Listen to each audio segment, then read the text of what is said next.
At 2:36 in the afternoon over Luhansk, a Russian Su-35 pilot, the most experienced flyer in his regiment, swept his radar across the front and found exactly what he was hoping for: a lone Ukrainian MiG-29, flying level and steady, the kind of easy kill that makes a career.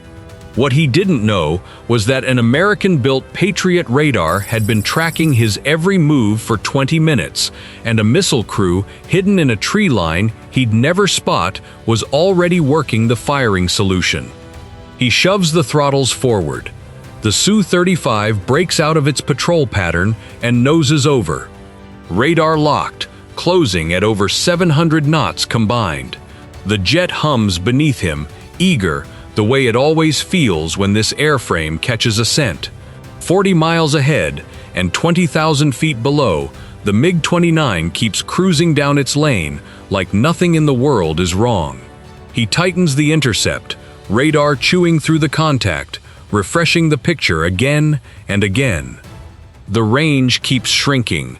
38 miles. The MiG hasn't checked its 6 since takeoff, apparently. He's run this exact hunt before, 3 years in this sector, and it always plays out the same.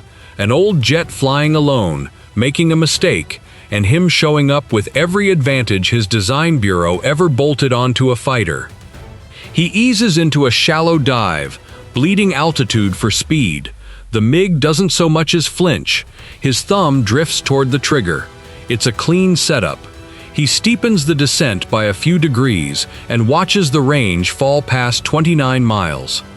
Far below, in a cramped Ukrainian fire control cabin, the exact same number is counting down on a different screen, read from the opposite end of the trap. Take a look at the flat radar dish tucked in the Su-35's nose, the Irbis E.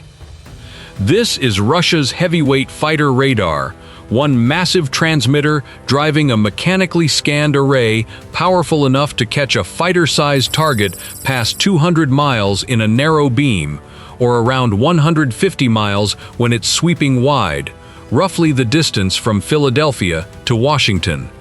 It can hold 30 targets on track and guide attacks against 8 simultaneously. But that power cuts both ways.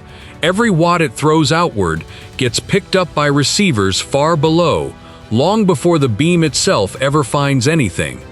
He's sweeping a dark field with a spotlight bright enough to see from orbit. Sooner or later, he'll spot the deer, sure, but everything in that field has already clocked his light. Somewhere beneath him right now, a Ukrainian ambush cell doesn't just know where he is.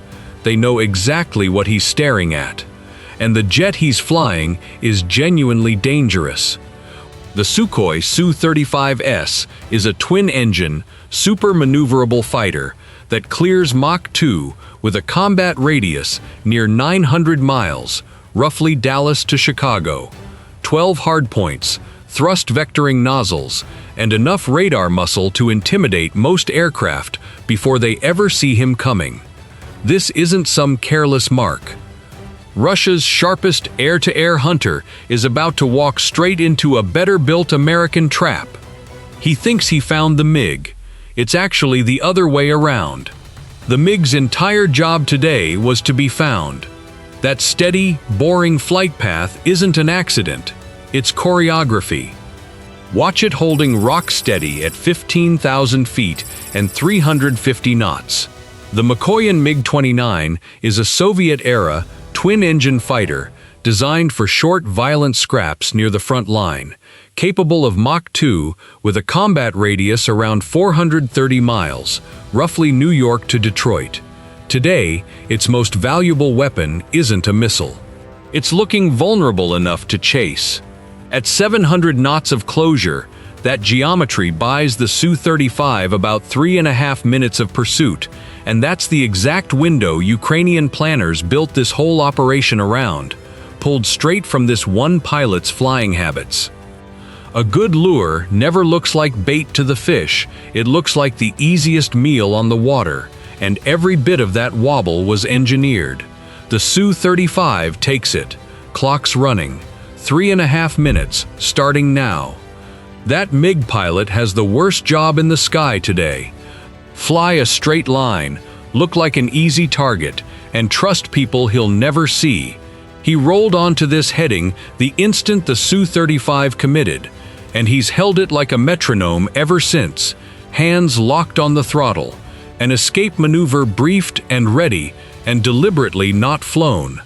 He knows exactly what's crawling up behind him. If the warning call comes even a couple seconds late, the missile's no-escape zone, the range past which no turn can save him, closes over his tail for good. He keeps flying straight. In his cockpit, silence, not a single tone. This is the AN/MPQ-65, the Patriot battery's flat-faced American radar. Thousands of small antenna elements packed into one trailer-mounted panel. Instead of a dish physically swinging around, it steers its beam electronically, in milliseconds, the way you'd redirect a flashlight without moving your wrist. It reaches roughly 100 miles, New York to Philadelphia, while tracking around 100 targets and guiding as many as 9 missiles at once. Against the Su-35, this radar never lingers. It fires off 1,000 quick glances instead, each one gone before the jet's threat receiver can register it as anything. An old-style radar is a lighthouse. Everyone clocks the sweep. This one never stays lit long enough to be noticed.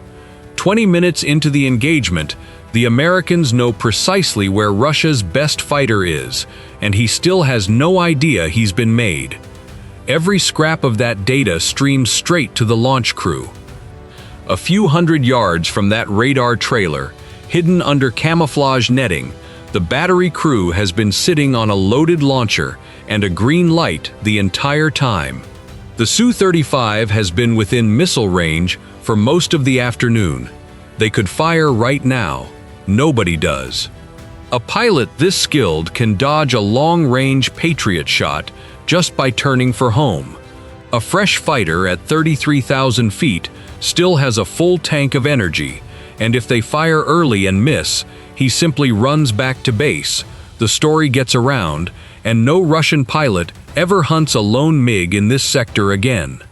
So the most patient people in this war just sit there, fingers off the trigger, waiting for him to fly himself down into a spot where nothing saves him. But first, the Russian takes his shot. 1 minute into the window, range hits 30 miles, and he fires. An R-77 rips off the wing rail, motor screaming to life as it surges ahead. In the MiG's cockpit, the warning call arrives almost before the missile has cleared the rail. One word over the radio. 3 minutes of tension collapse into right now. The pilot slams the throttle to full afterburner, kicks the tail around, dives and runs. 600 knots in building, the whole airframe shuddering. The R-77 chases hard, and somewhere short of the fleeing MiG, it simply runs dry, nose dropping, energy spent, tumbling into the fields below. A clean miss. That's the R-77 you're watching tumble behind the MiG, Russia's active radar air-to-air missile. It weighs about 385 pounds, hits close to Mach 4, carries roughly a 50-pound fragmentation warhead, and can reach out to 70 miles in a perfect head-on shot. Its onboard seeker wakes up late, like a hunting dog let loose for the final sprint. And against a MiG running flat out away from it, that sprint turns the missile into an extremely expensive dart stuck in the mud. That advertised range was never a fixed number, it's a shape. Long in a head-on merge, short in a tail chase, throwing a ball at someone running toward you versus someone sprinting away. Same arm, half the distance. And because the MiG was getting the Patriot's track fed to it over data link, the pilot knew this shot was coming before the Russian's finger ever touched the trigger. American sensors had already turned the launch into old news. The missile plants itself in a farm field. The bait flies on. Somewhere, a Russian procurement officer just watched a 6-figure weapon turn into fertilizer. 2 minutes left on the clock.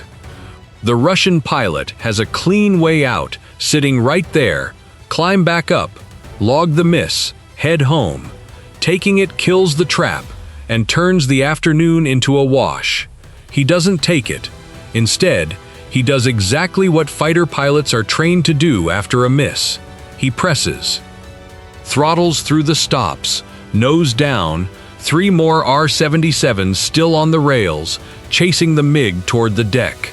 And that dive carries him straight over a flight of American-built fighters he has no way of hearing or seeing, and won't detect until it's already too late. 30 miles ahead and 30,000 feet below him, 3 American F-16 Fighting Falcons are holding 300 feet off the ground. The Patriot's tracking picture is flowing to them over data link. Their own radars are cold, switched off entirely. They already know where the Su-35 is, how fast he's closing, and roughly how frustrated he must be. He has no idea they exist.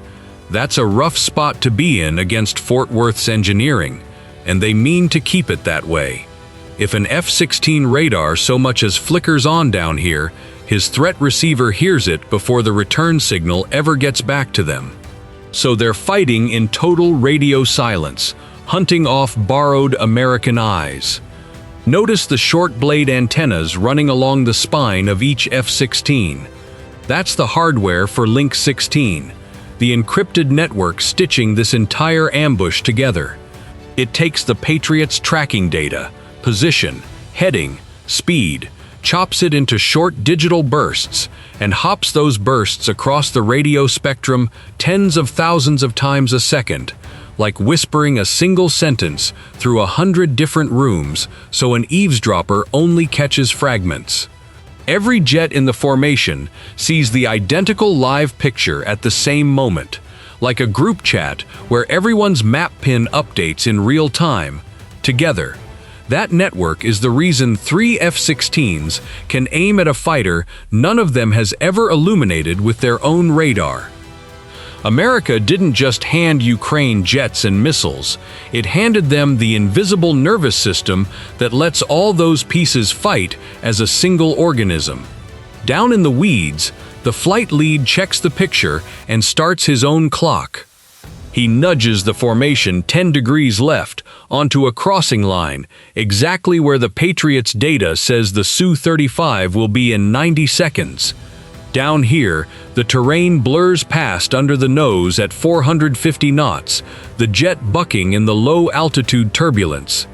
300 feet doesn't forgive a single careless second on the stick. He could take the shot from farther back, safer, easier. But a missile launched from this thick, low air bleeds its range fast, and a shot fired too early, and falling short, doesn't just miss, it tips off a man who can still turn and run. So he keeps pushing in, spending his margin for error mile by mile. If the Su-35's radar catches even one of them too soon, this turns into 3-cornered, low-altitude F-16s against the most capable close-in fighter Russia has ever fielded. Staying silent solved one problem. Staying invisible to the Irbisi is the next one, and it's exactly why these jets are flying where fighter pilots normally refuse to go. The trick is pure geometry. Watch the 2 lead F-16s cutting almost square across the Su-35's line of sight, down here in the terrain. From 33,000 feet, his radar is looking down at them against the ground itself, and the Earth reflects back millions of times more energy than any fighter jet ever will. A pulse Doppler radar, like the Irbis-E, survives that flood by keeping only returns that are actually moving toward or away from it. Anything inside roughly 50 to 100 knots of closure gets thrown out along with the ground clutter. A 450-knot jet crossing at 85 degrees only shows the radar around 40 knots of closure, so it gets filed away as dirt. Pilots call it hiding in the notch, and it means a radar that can spot fighters 150 miles out, head-on, sees absolutely nothing of these two. It's like trying to pick one gray car out of a full parking lot from a rooftop across the street. Drift 10 degrees off that crossing angle, though, and the math falls apart instantly.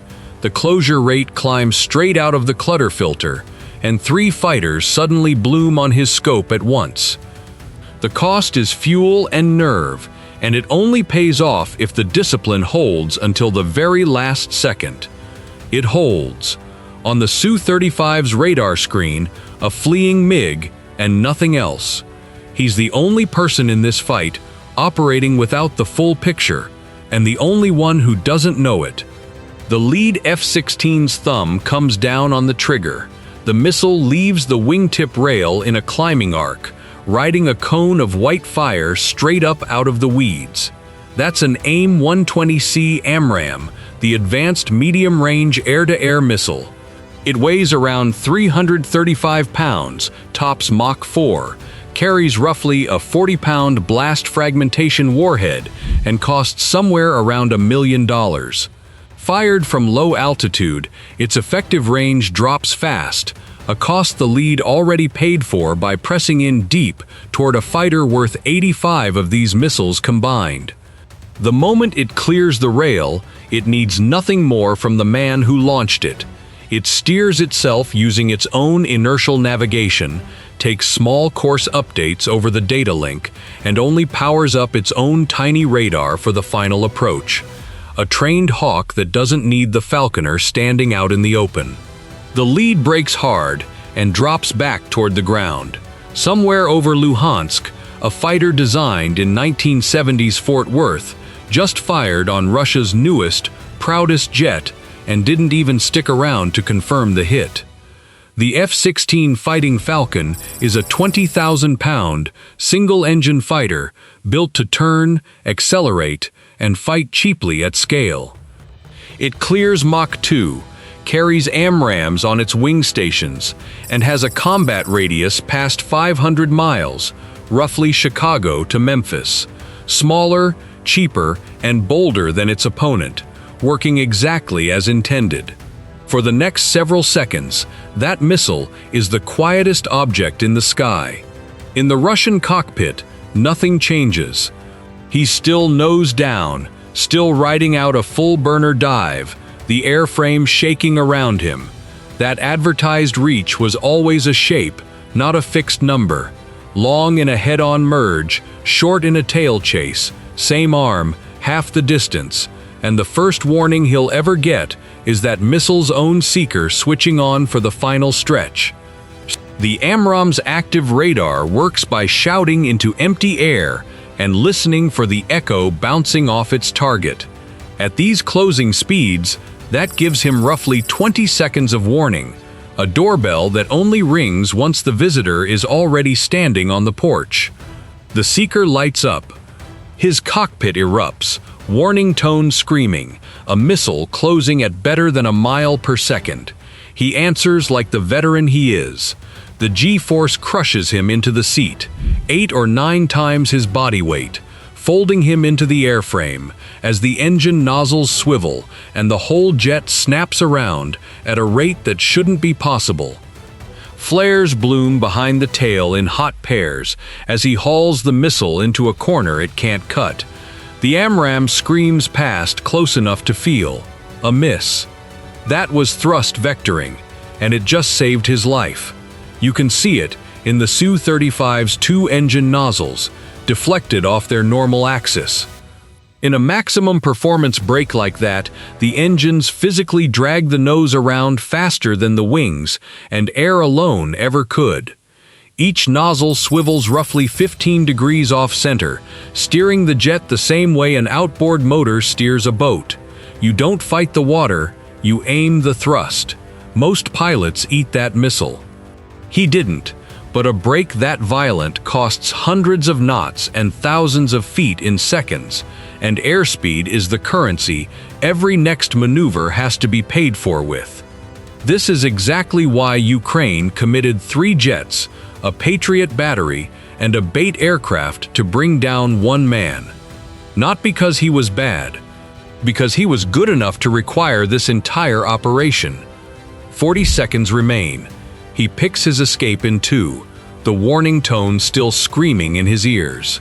He rolls hard west, away from the ambush, toward what his map insists is safe airspace, and drags the nose onto the new heading. It sends a slow, energy-starved jet directly across the one patch of sky on this front that spent the whole afternoon waiting for exactly this. The launcher in the tree line stops waiting. The tab is open, and Moscow's about to hate the bill. A Patriot missile punches out of its canister in a pillar of white smoke, stands on its tail, and claws for altitude. In the Su-35's cockpit, the pilot is still recovering from the break, nose barely leveling out, hunting for airspeed on his new westbound heading. Then, a second warning tone screams in, from a direction where, according to his map, nothing could possibly be waiting. For one long second, the map and the tone contradict each other in his headset.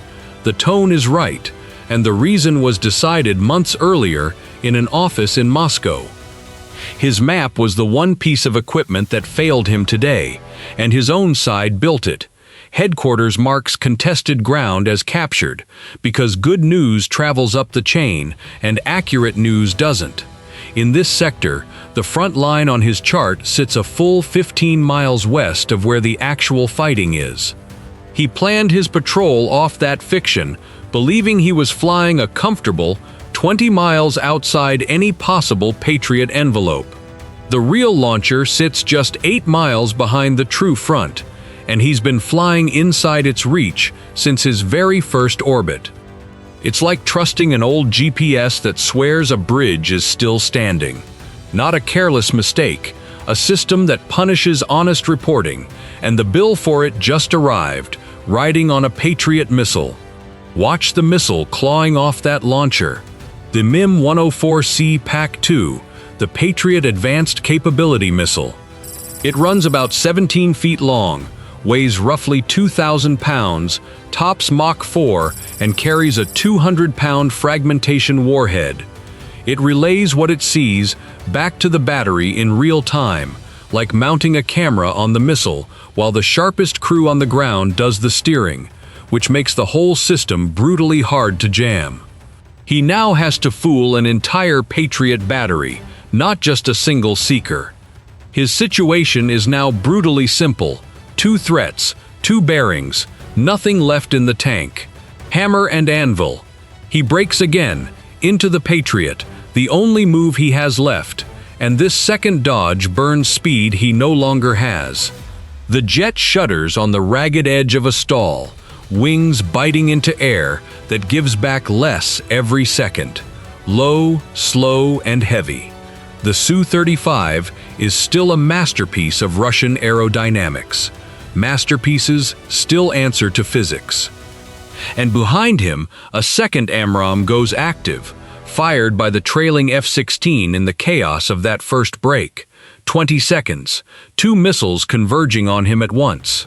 If he can't push at least one of them past its effective reach, this jet has no third break left in it. What's closing on him behind that seeker is a narrow ring of antennas built into the AMRAAM's body, the target detection device, a small radar whose only job is to sense the exact instant the missile passes closest to the jet and detonate right there.